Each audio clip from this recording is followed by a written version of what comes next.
The Lost Book of Lilith gives a totally different perspective on the story between her and Adam in the Garden of Eden. And who better to tell her own story than Lilith? The Book of Lilith was published by the Institution of Lilith. We got to the point Adam was going around the Garden of Eden naming things as he has been instructed to do. And Lilith found it totally ridiculous, saying that naming things would create a separation between them. Adam comes back, finding Lilith laying down. And this is when the trouble starts. Because he says, "Ah, there you are, woman, laying down as you are supposed to." And she's like, "What?"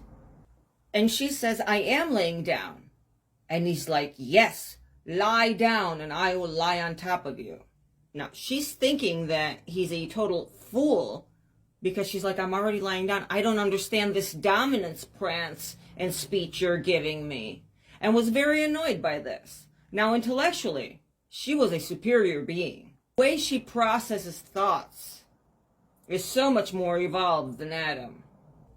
After the conversation, debate, argument they are having, where she doesn't understand why he is imposing for her to lie down and be on the bottom instead of working together. Long story short, she says she pitied Adam because he seemed so weak and broken with how he was behaving. With authority, he says, "Lie down."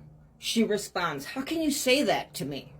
And he says, "You were created to be on the bottom." She says that the burning started in her stomach, traveled all the way through her chest into her throat.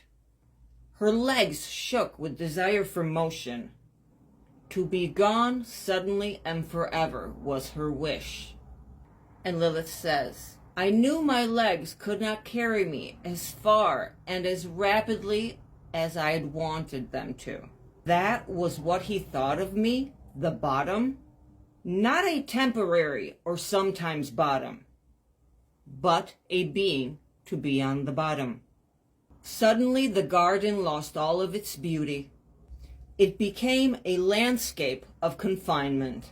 The need to leave was so complete and absolute that I pulled the words from the abyss within. Adam had begun a war of language.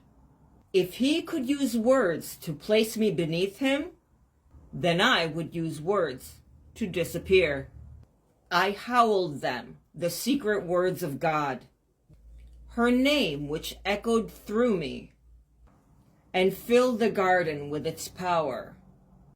I believe that this is when she performed her first spell, her first incantation. As we all know, Lilith is a master enchantress, witch. The name of God, her name, the name, "Let me go." She howled, "Let me go." And when she brought her head down from the scream, she had sprouted wings. 2 sheer black wings, which shimmered in the sun. My body looked altogether different. I then turned to Adam and said goodbye. She lifted her wings up in the air and felt her feet lift off the ground. She says, the higher I got, the smaller Adam became. And she says, "Who's on the bottom now?"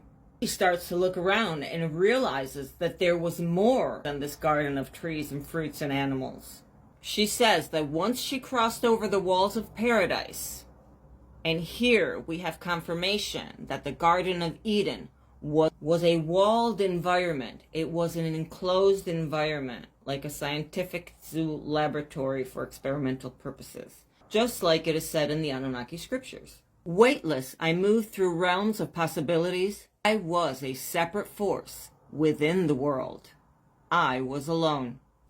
She was able to roam around without any confinements or restrictions.